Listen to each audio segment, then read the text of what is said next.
that has the sushi rice.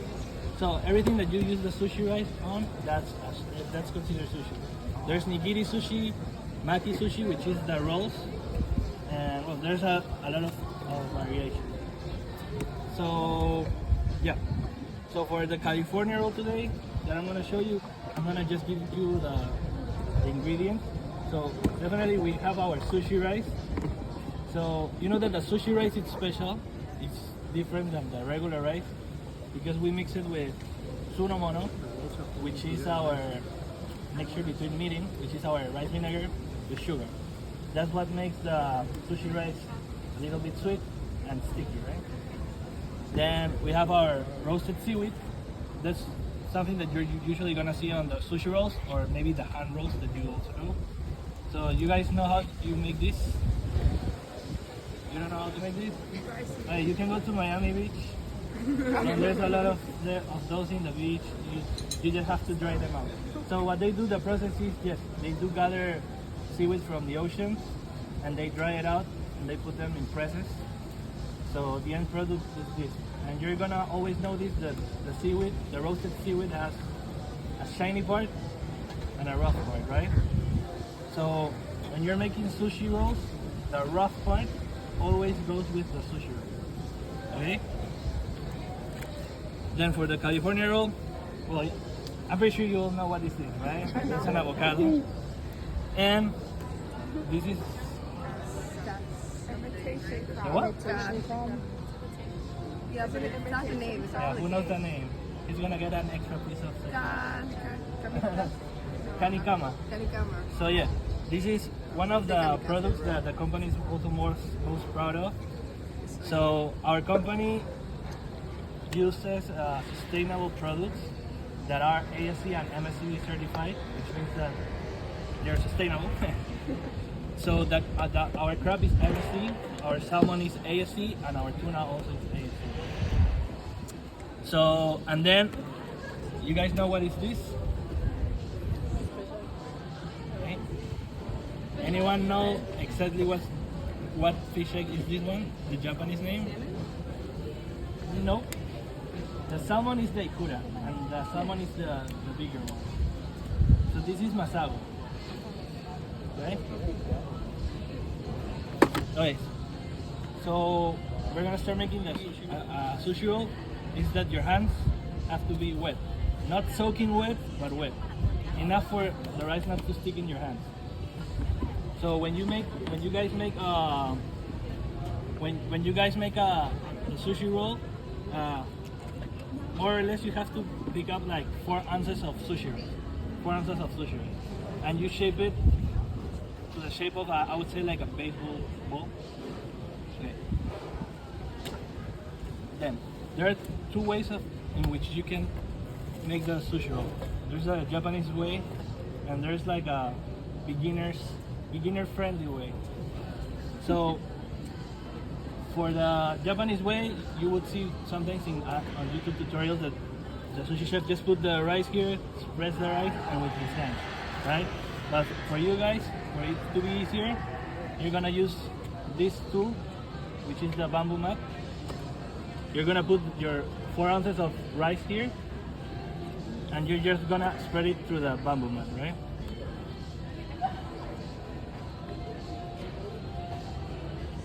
Like this, right? You see that it's not like pretty right now, but that's why you use the bamboo mat. You can shape it so that it's like a rectangular shape, right? So what you aim for is that your bed of sushi rice is at the same size of your roasted seaweed, right? You see?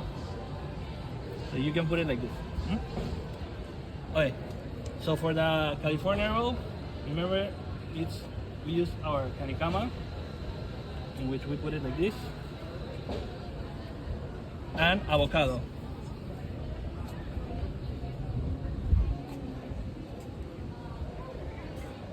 Okay guys, so a tip when you're making a sushi roll is make sure that what you put inside of the sushi roll is not too much or too little, because you don't want a customer to complain for having no filling at all or the roll breaking apart, right?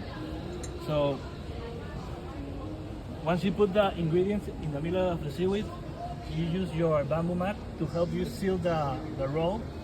And what you are aiming for is that this part of the rice sticks to the end of the nori. If you achieve that, that means that the roll is going to be completely sealed. If you don't achieve that, when you cut it, trust me, it's going to fall apart, and you're gonna be really disappointed. So see that it already touched both ends. It touched and it sealed properly. So yeah. Okay. Now that you roll it, you again use your bamboo mat just to give it the shape that you desire, right? Some sushi chefs like to give the sushi roll like square shape, others likes like round shape. In my case, I like round shape. So again, with your wet hands, just even out the edges of the roll. And when you put pressure for the roll to shape it, it's slight pressure. You're not strangling the roll. You're supposed just to make it so that the rice gets in shape, because if you put too much pressure, what is gonna happen, the insides of the roll are gonna start going outside and the rice is gonna get like smushed. So you don't want that. Okay. So for our California roll, we use roasted sesame seeds.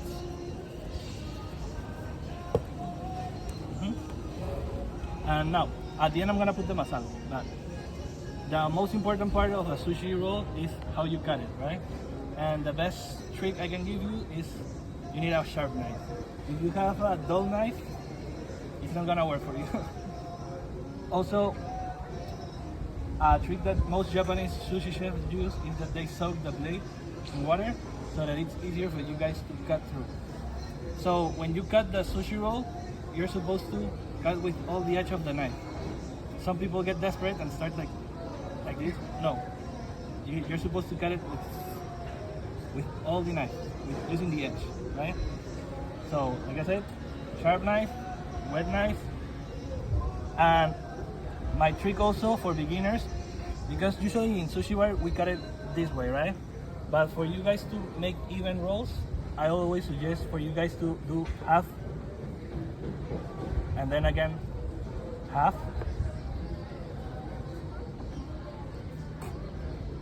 and then again half, and then again half. Okay, so that way you have like even slices, because you don't want to have like a thin slice and a big slice, right? And to end up our roll, we just put the masago, which is what we use for our California roll.